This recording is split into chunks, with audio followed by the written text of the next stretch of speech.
Next in. I'm Wes Nunley here with Next In, and I have Zach Hanson on. Zach is the head of machine learning product at Brightcove. Zach, how are you doing, man? Doing well. It's a Tuesday, I think. Things are a blur here in Idaho. My wife and I are expecting our second kid, so things are getting a little stressful, but it's exciting, and things at work are rolling well. So all's well. Yeah. Well, let's since you mentioned work, let's start there. We'll kind of go from work to the personal, because you have a lot of intriguing things to talk about. What do you do at Brightcove? Yeah. So Brightcove is probably one of the largest video companies you may have never heard of. Our goal at Brightcove is video for business, to engage our customers through the power of video.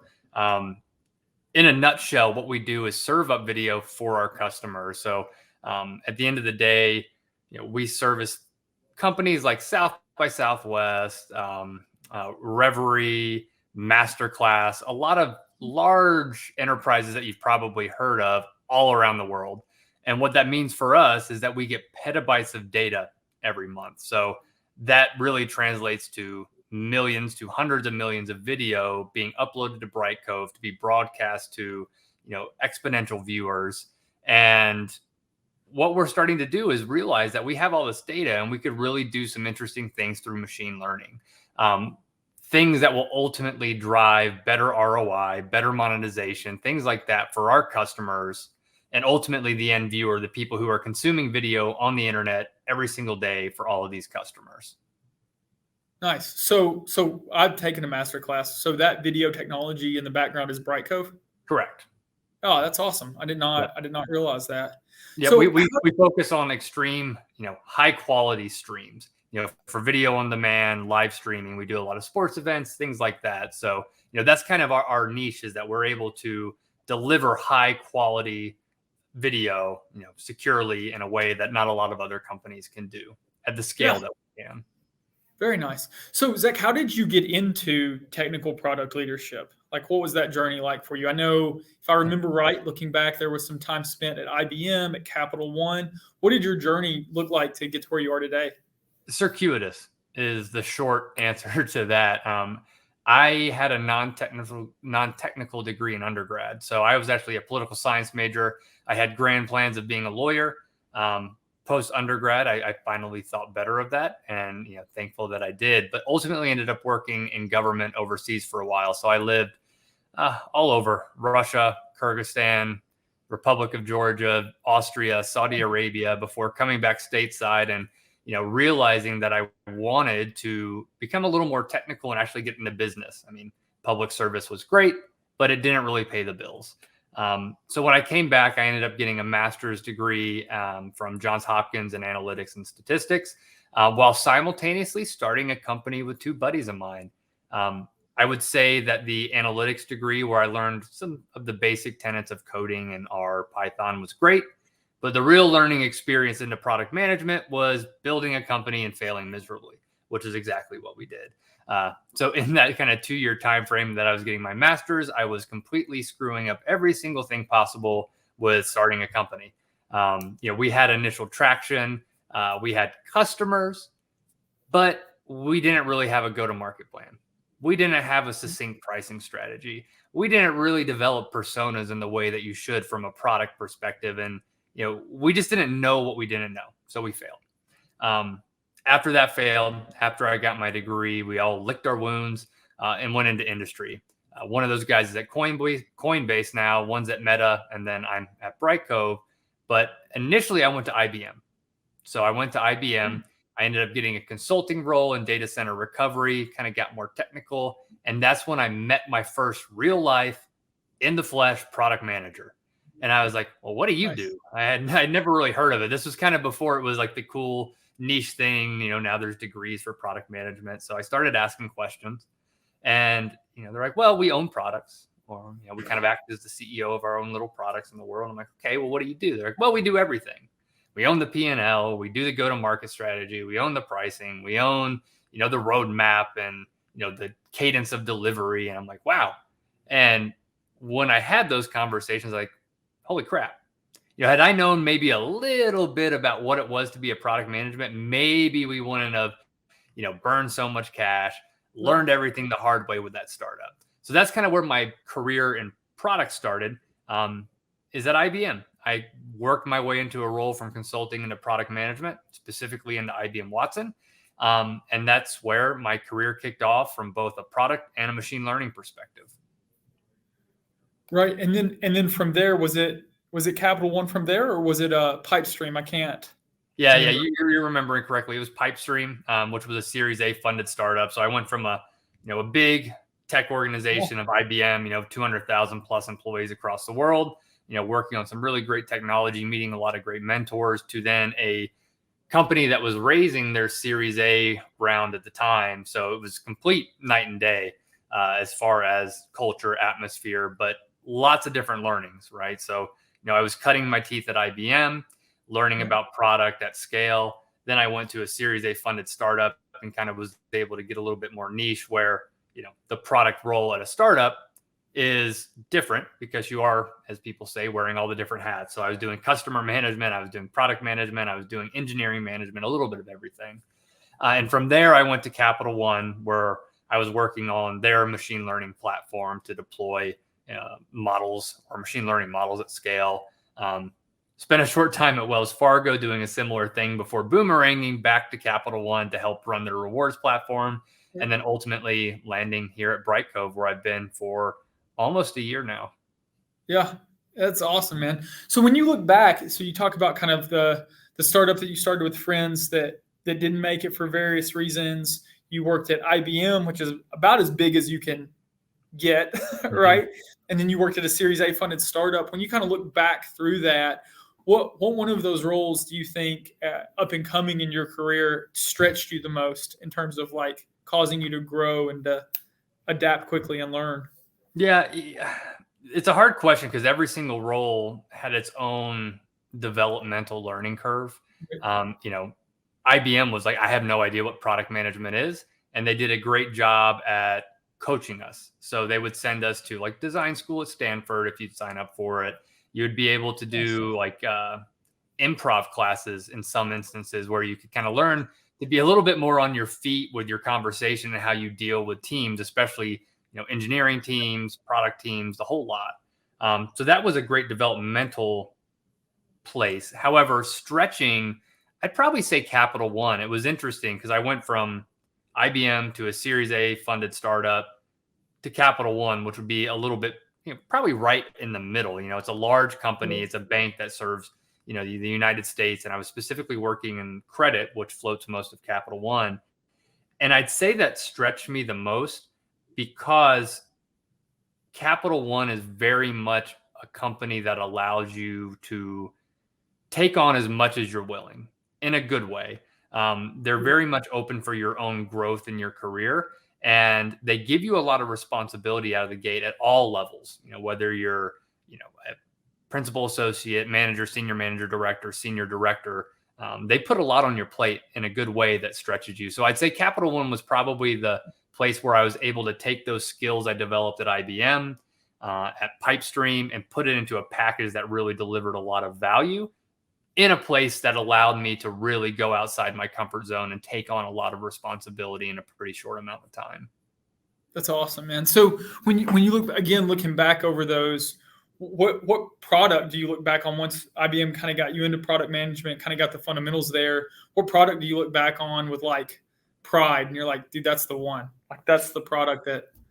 Yeah, I think I have an entrepreneur's heart. Yeah. Deep down. So while I we're was getting to that because you haven't stopped starting companies. So yeah, that's well, in that vein too. So I had the company that failed, and I've been working in industry ever since then. But along the way, I co-founded with a buddy of mine a company that live streamed oral and maxillofacial surgeries.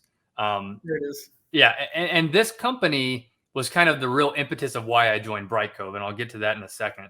But this company was focused on education for essentially dentists. How do you train dentists how to do complicated surgeries in an effective manner?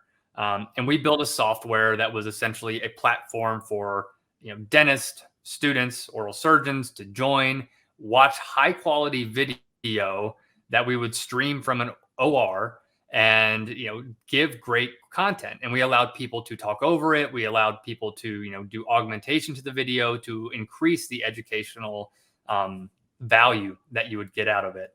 And that company, we floated for about 6 years, grew a lot. We had, ironically, we were influencers in the dental space. So for our Instagram, grew up to like 50,000 followers. It's called Implant Compare. If you're curious, it's still active today, the social media side. It's kind of like Dr. Pimple Popper, but for teeth. So, fair warning, is a little bit gory and everything, as you would imagine a surgery site is, but it's pretty interesting. And from I've had full wisdom teeth cut out, man. I don't want that video.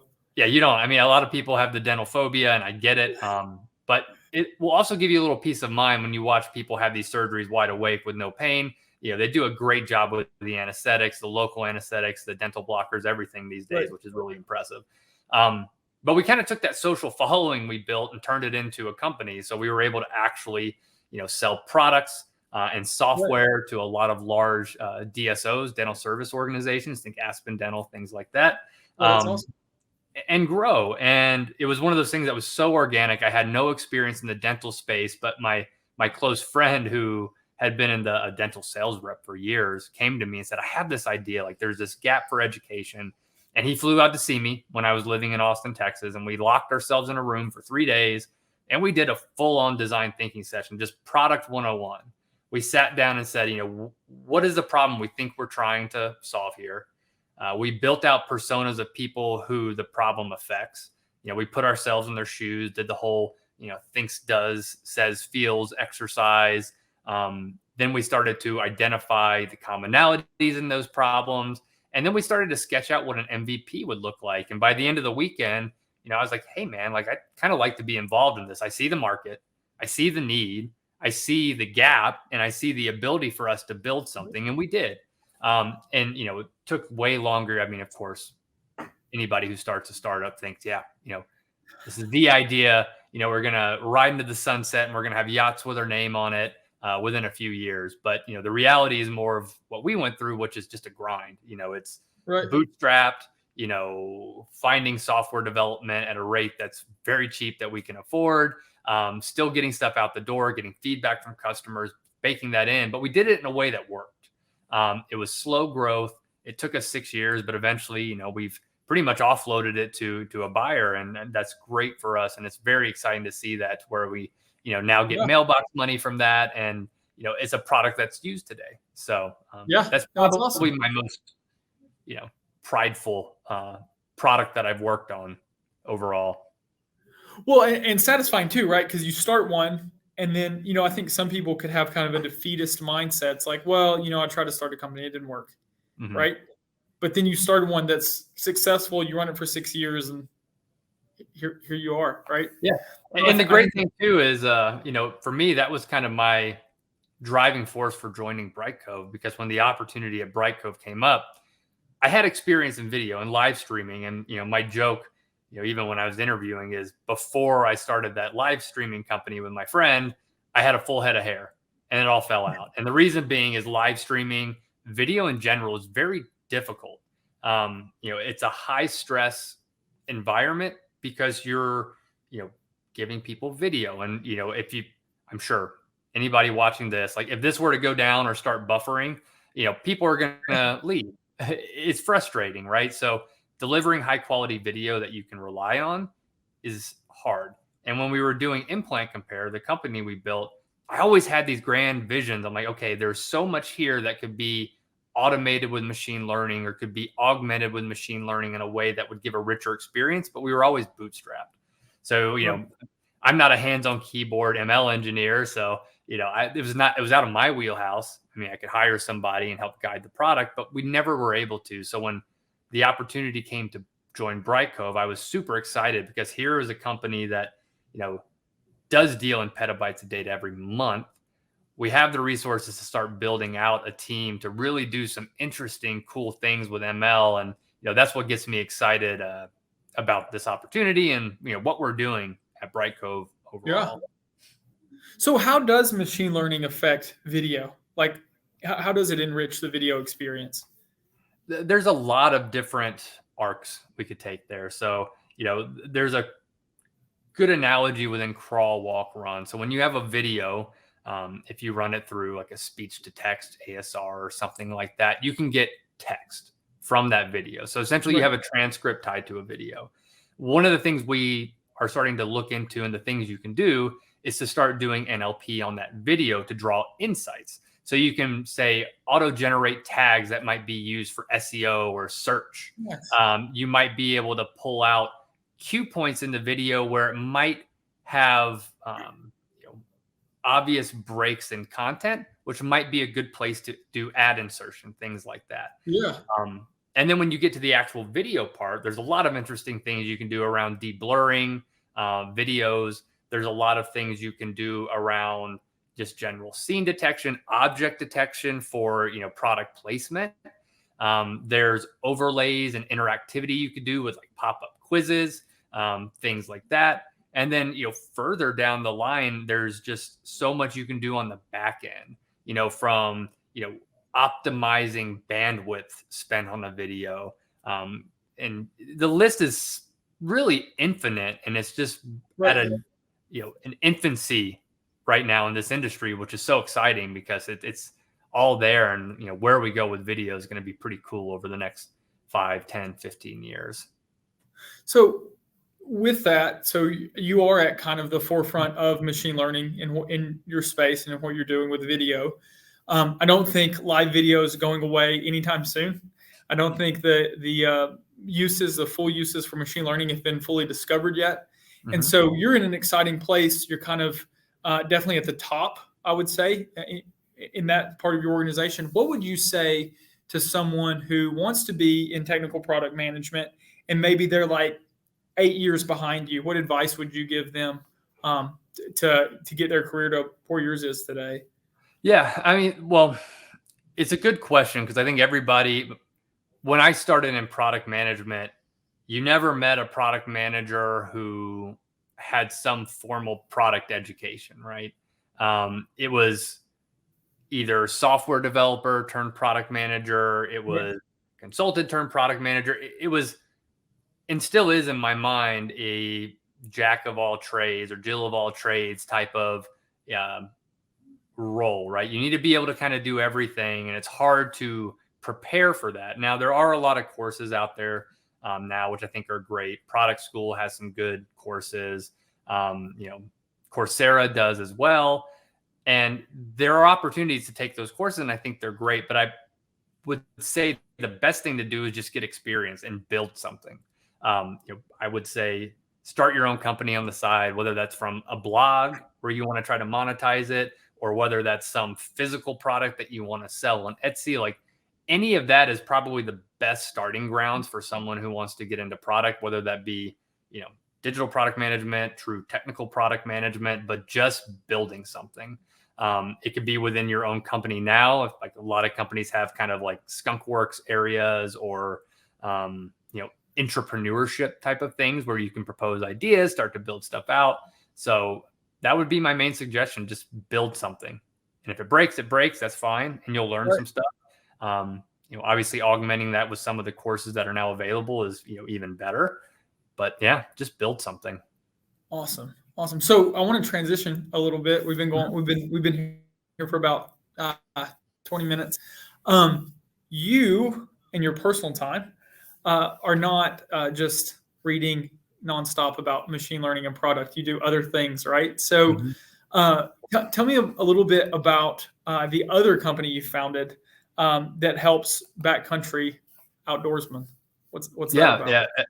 Yeah. As kind of a segue to that, like, you wouldn't be able to tell from my background. My wife and I, our daughter and our child, who's on the way in, I think, 2 weeks now. Generally, that's soon. So soon. Live in a small town called Atlanta, Idaho. If you Google it, you'll find it's in the middle of nowhere. It's down an 80-mile dirt road that is often rock slid in or avalanched in the winter. And we have 35 year-round residents, no grocery store, no gas station, and we live pretty much off grid. And you are a technical product manager. Yeah. So it's funny. Elon Musk has helped a lot with Starlink as of recently, which we got about 6 months ago. Before that, we were on a really janky DSL line with a lot of dropped calls, and our power goes out quite often, but we've made it work the past few years. But yes, so we live at the base of the Sawtooth Mountains. Our property backs up to 3,000 acres of public land. So my wife and I are outdoor enthusiasts.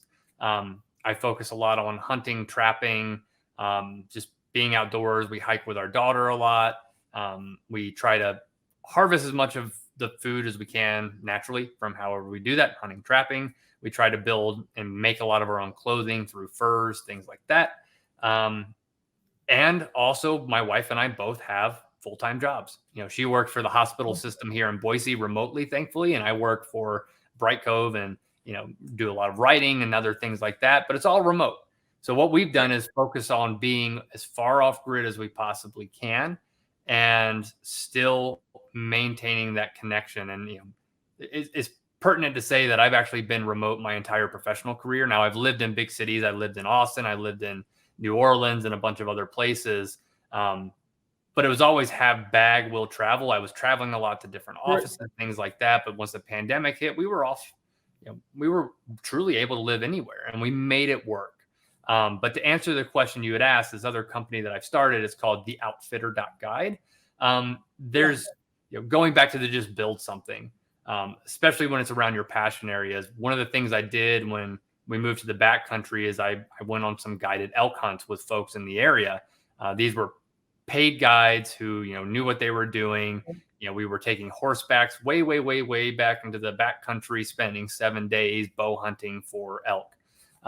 One of the things I noticed with every experience that I had with an outfitter is the customer management wasn't there. And it's not because they didn't want to have good customer management or customer success.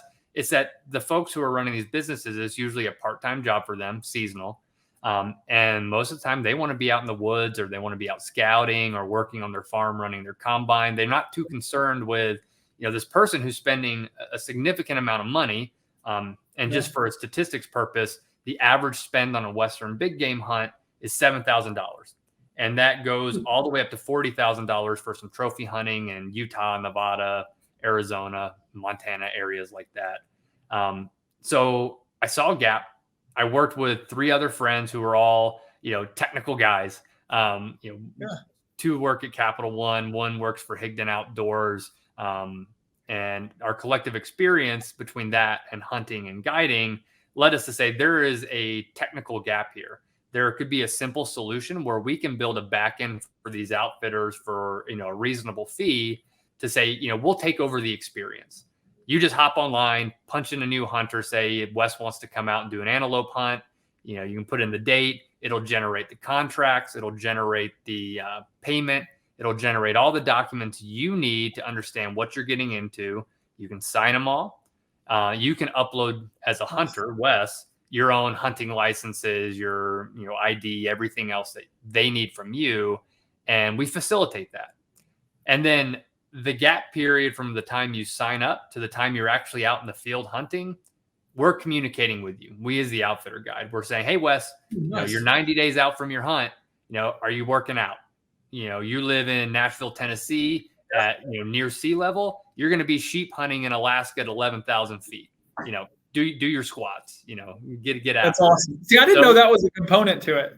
Yeah. So that's actually the main differentiator for us is that gap period, because the average time of a Western big game hunt from the time someone signs up for that to the time they're actually out in the field is 8 months. And that can blow up to 2 years, depending on the tags, the animals, the backlog of the outfitter, because they only have so much carrying capacity. So, normally that's just left blank. You never hear from your outfitter in that time, or rarely do. And we take over that and kind of provide this white glove experience to make you, who's investing a lot of money, feel like you're an investor. You're getting a white glove service. We'll send you a swag pack. We'll, let you know these different key dates leading up to the hunt. And, give you discount codes from major retailers, things like that. So Yeah. that's it in a nutshell. But yeah, it goes back to that same principle. Just build things. This is, low hours, it's outside of working hours with just a couple buddies, and we're able to hack something together. We kind of treated it like a hack week, and now we're getting momentum. We've got some big industry folks like Steve West from Outdoor Channels on board as an advisor, and a few other people, which is exciting, that are kind of driving us forward as we start to gain a little bit momentum. Yeah, I love that it reminds you to work out, because even if you're maybe doing some CrossFit or lifting weights or whatever, I've been in the mountains, and you would get real sad real quick if you spend about 30 grand and realize that you were not ready for the elevation gain and walking on your feet for 8 hours a day. So yeah, and we did a lot of again, product 101. We went to trade shows. We talked to a lot of outfitters, from the small mom and pops who run less than 10 hunters a year, up to kind of the bigger operations who are multi-state 40 plus hunters every year. And the number one pain point that these outfitters had is folks showing up out of shape or unprepared.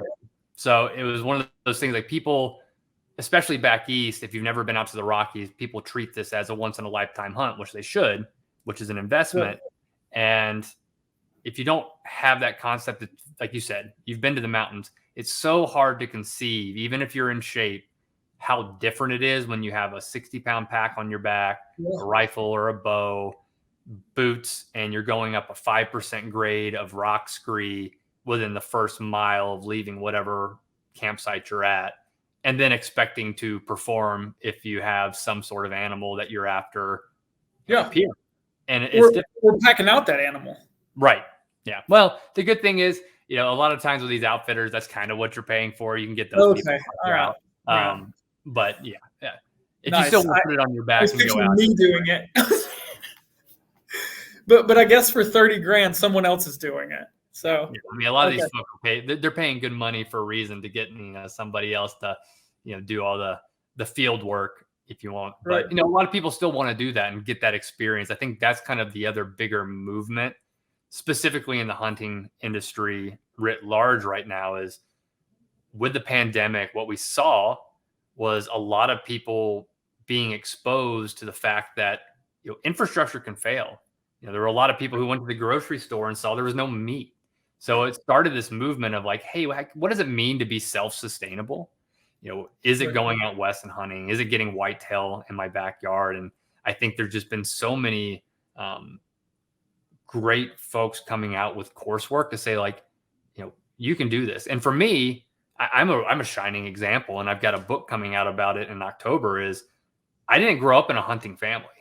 My dad didn't hunt. My granddad didn't hunt. I grew up in the South. I always had friends who hunted, but I just never went out. It wasn't an interest for me at that time in my life. And it wasn't until my late 20s, and I'm in my mid 30s now, that I got an interest and I started to hunt. And, that learning curve is so steep, and it's very intimidating because it can be a bit of like a club.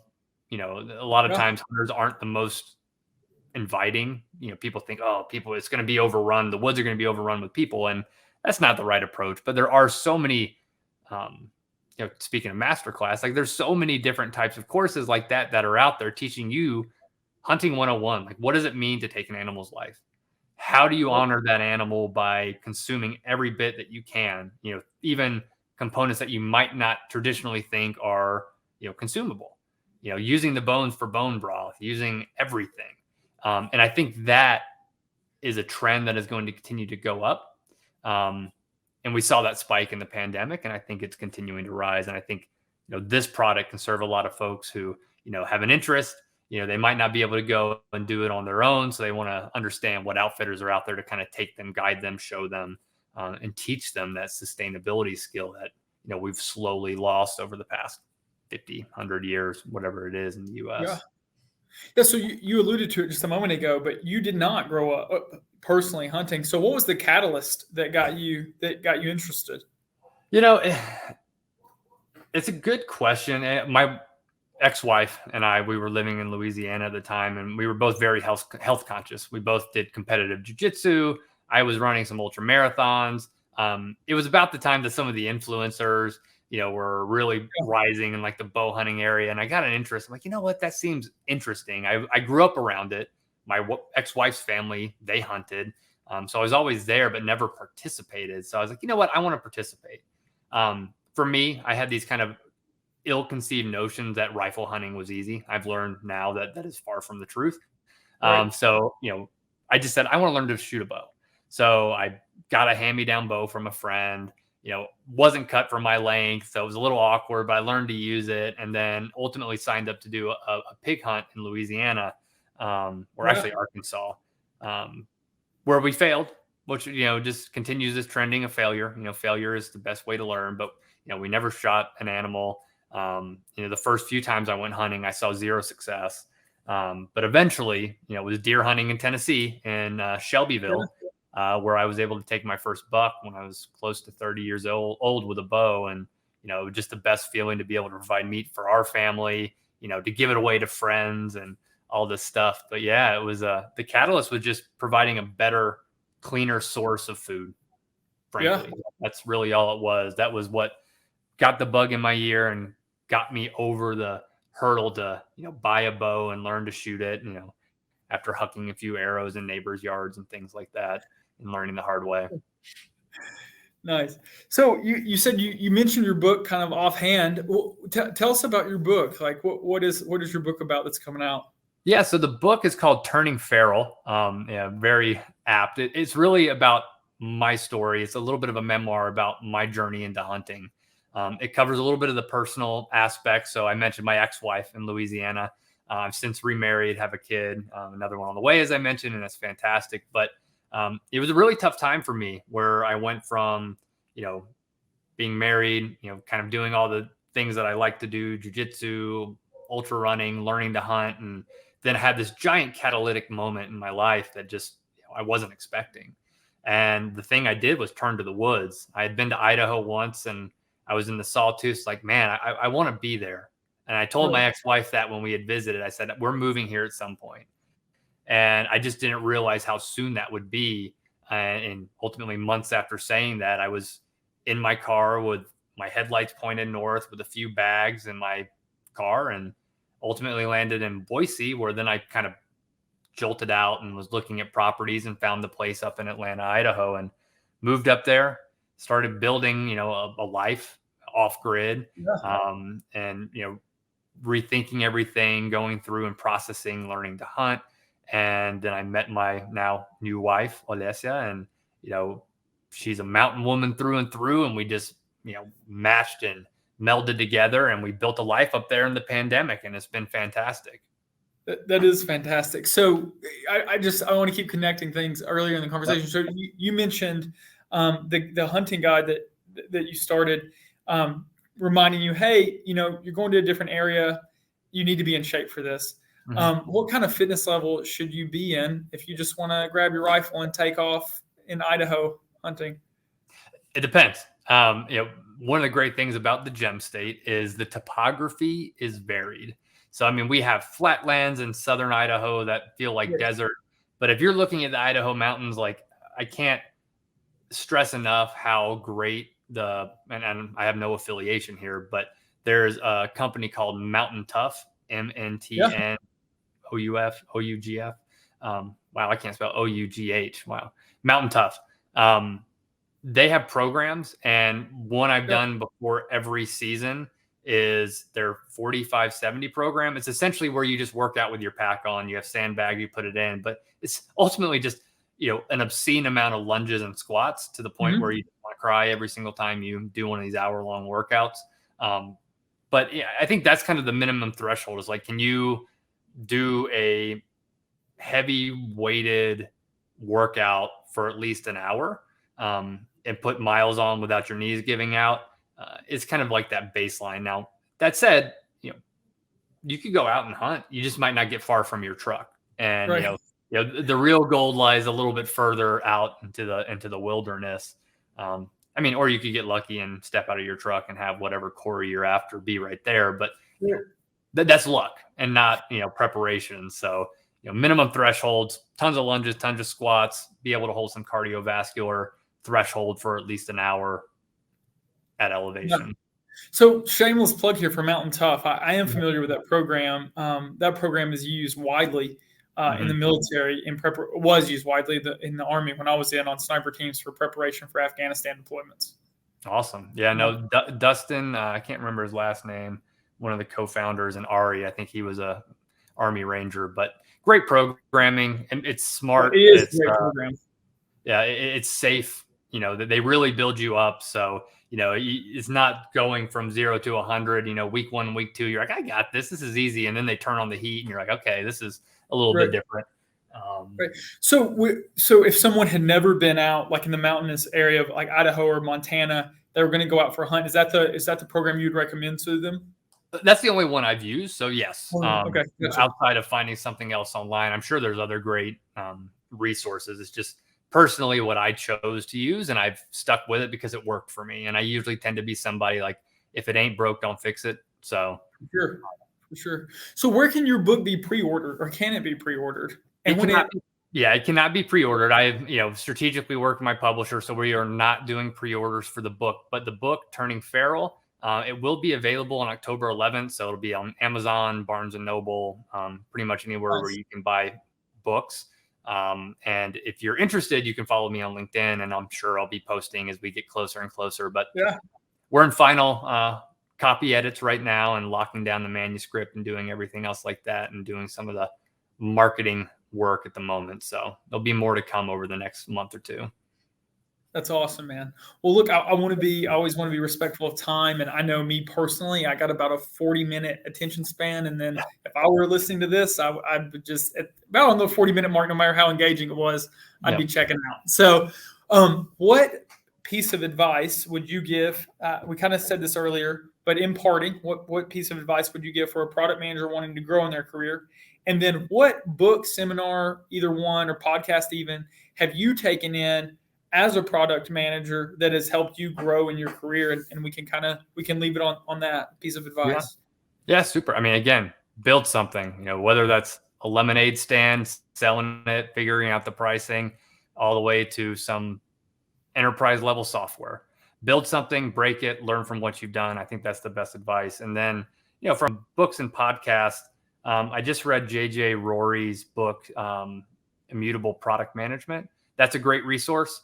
That's one. And then podcasts, I don't listen to product podcasts. That's just me. It's kind of like separation of church and state a little bit for me. Yeah.